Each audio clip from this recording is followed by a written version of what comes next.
Điều số xe là khi hình như mà đem bị police cơ bà phê những police cơ bà phê đi sạc phiệt để cả láng cứ chỉ passe này passe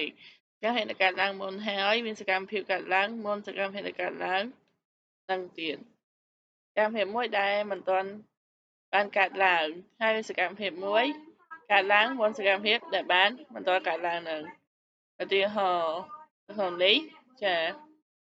chẳng là bây là cái pra pra là bây nè chẳng police cơ bà phê cứ bằng hai mình sạc phiệtได้បំពេញរួចរាល់នៅមុនសកម្មភាពនៃប៉ាសេសកម្មភាពដែលជាប៉ាសេអតីតកាលចាអញ្ចឹងវាគឺជាប៉ាសេនៃប៉ាសេគេហៅន័យបានវាគឺប៉ាសេដោយប៉ាសេចាប៉ាសេដោយប៉ាសេចាអញ្ចឹងហើយគេដាក់គឺគេ place សំងវា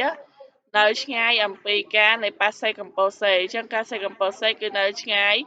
ពីពេលប៉ាសេកម្ពុជាហ្នឹងគឺជាព្រឹត្តិការណ៍ប៉ាហ្វេហើយជាញញឹកគេប្រើវានៅពេលណានៅពេលដែលគេផ្ដល់នៅអត្ថបទដែលកំភ្លេចអត្ថបទដែលស្មុគស្មាញមួយអញ្ចឹងព្រឹត្តិការណ៍ប៉ាហ្វេគឺមានលក្ខណៈស្មុគស្មាញណាចាអញ្ចឹង example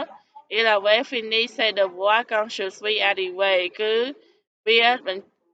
គាត់បានបញ្ចប់វាមុនពេលដែលគាត់បានមកដល់អញ្ចឹងមានន័យថា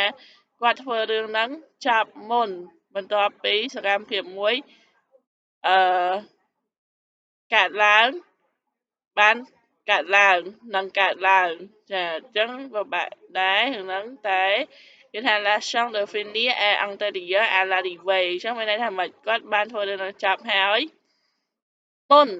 ចាមិនបានធ្វើរឿងនឹងចប់ហើយនៅពេលដែរណាគឺមុនពេលដែលគាត់បានមកដល់ចាមានន័យថាមិនគាត់អត់មកដល់ទេហើយគាត់ធ្វើរឿងហ្នឹងចប់ហើយមុននឹងទៀត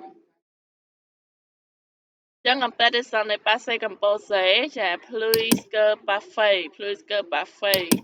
មានន័យថាការដែលកើតឡើងមុន parfait ទៅទៀតចា parfait ហ្នឹងគឺ perfect present perfect D'ailleurs, passer un poste de relation est terminé, mais elle est proche du moment présent. Premier plan de histoire ចាសកម្មភាពដែលចប់ប៉ុន្តែគឺជាសកម្មភាពនៃ moment présent អញ្ចឹងគឺជា premier plan ប្លង់មុនគេនៃប្រវត្តិនៃរឿងនៃការឡើងរួចចាអញ្ចឹងសកម្មភាពដែល termine មុនសកម្មភាព passé composé គឺ plus que parfait អញ្ចឹងគេប្រៀបធៀប plus que parfait និង passé composé plus que parfait គឺសកម្មភាពដែលចប់រួចរាល់មុនសកម្មភាព passé ហើយកើតឡើងនៅមុនចានៅក្រោយពេល context ដល់ពេល passé composé គឺជាសកម្មភាពដែលចប់រួចប៉ុន្តែมันនៅក្នុងគណៈពេលបច្ចុប្បន្នកាលទេសកម្មភាពនោះចប់ហើយតែនៅដល់ឥឡូវគឺមិនមែនកំពុងតែកើតឡើងទេនឹងចប់តាំងពីយូរហើយមកដល់ឥឡូវលែងកើតឡើងទៀតហើយវាគឺជា premier plan គឺជា plan ដំបូងគេនៃ histoire ឧទាហរណ៍ថា j'ai mangé une pomme ចឹងមានន័យថាគាត់ញ៉ាំរួចរាល់បានគាត់និយាយថា j'ai mangé une pomme ដល់ពេល presque parfait គឺ j'avais mangé une pomme quand il est arrivé j'avais mangé une pomme quand il est arrivé មានន័យថាគាត់បានញ៉ាំប៉មនឹងរួចមុនចាមុនពេលដែលគាត់បានមកដល់ចាអញ្ចឹង fait antérieur អញ្ចឹងសកម្មភាពហ្នឹងគឺគ្រាន់តែជាអ្វីដែលចាអ្វីដែលគេលើកមកនិយាយក្នុងន័យមិនតន់កាត់ឡើងវាមិនពិតទេវាមិនតន់ពិតណា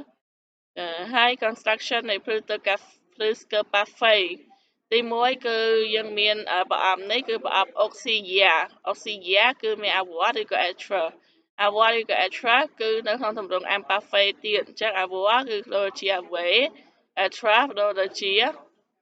été ចា avoir ឬ être ពាក្យពីរហ្នឹងដូចជា auxiliaire បូកនឹងក្នុងទម្រង់ imparfait បូកនឹង participe passé ដោយ verb d'action participe passé មានន័យថា verb ដែលជាទម្រង់អតីតកាលចាឧទាហរណ៍ elle était sortie j'avais fini គឺជាម្ដុំគ្នាក្នុងប្រអប់នេះ elle était sortie គាត់ចាក់ចេញទៅបានអញ្ចឹងវាជា participe passé ចឹងនេះគឺជារបៀប conjugué état formation ចឹងទី1 choisis auxiliaire យើងត្រូវចេះតែអូសីយ៉ាបានល្អគឺ attract verb ដែល move among au avoir au travers circumfluence លើ passé composé verb ដែលមានចលនា attract ឬក៏ verb avoir ក្នុង verb ផ្សេងទៀតចាអញ្ចឹងមានពីរ auxiliaire avoir មួយ attract មួយការបំបែក pluscup parfait គឺក្នុងទម្រង់ imperfect គឺដាក់ auxiliaire នៅទម្រង់ imperfect ដូចជាអញ្ចឹងអ្វីដែលយើងត្រូវចេះនៅក្នុងការបំបែក imperfect នេះគឺទី1ជាមួយ je គឺ j'avais ជាមួយ tu គឺ tu avais ជាមួយ il ឬក៏ elle avait និងទេចំពោះ nous គឺ avions vous aviez vous aviez il avait j'avais tu avais il avait nous avions ចឹងការ ajouter ការបន្ថែម participe passé នៅ verb participe ចឹងថែមឲ្យគេ parler finir aller ចឹងចំពោះត្រង់ form parler គឺយើងដូរ er ទៅជា អក្សរ aigu finir យើងលុប er ដូរទៅជា e ក្នុងទម្រង់ participe passé aller ព្រមញ៉ា er លុប er ដាក់ អក្សរទេ gui ចាចំពោះទម្រង់ der គឺលុបទាំងអស់ដាក់ u ចា Dans l'attention នៃការប្រើប្រាស់ avec auxiliaire être គឺ le participe passé s'accourt avec le sujet elle avec l'auxiliaire avoir le participe passé s'accourt avec le COD complément d'objet direct si elle est placée avant le verbe il répond par accord le forme qu'il accord avec les formes នេះ COD COD ហ្នឹងគឺជា participe passé ហើយគេដាក់មុន verb នេះក្នុងភាសាអីភាសាបារាំងហ្នឹងមិនចាចឹងនេះគឺជាអ្វីដែលយើងត្រូវ vérifier pour former le participe parfait en conjugue que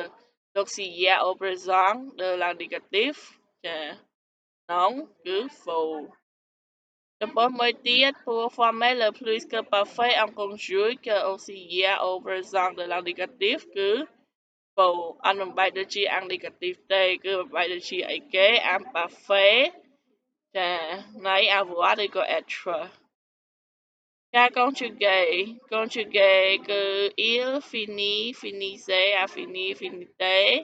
quand je suis entré ជា passé composé មួយចឹង passé composé យើងបានប្រអប់ហើយ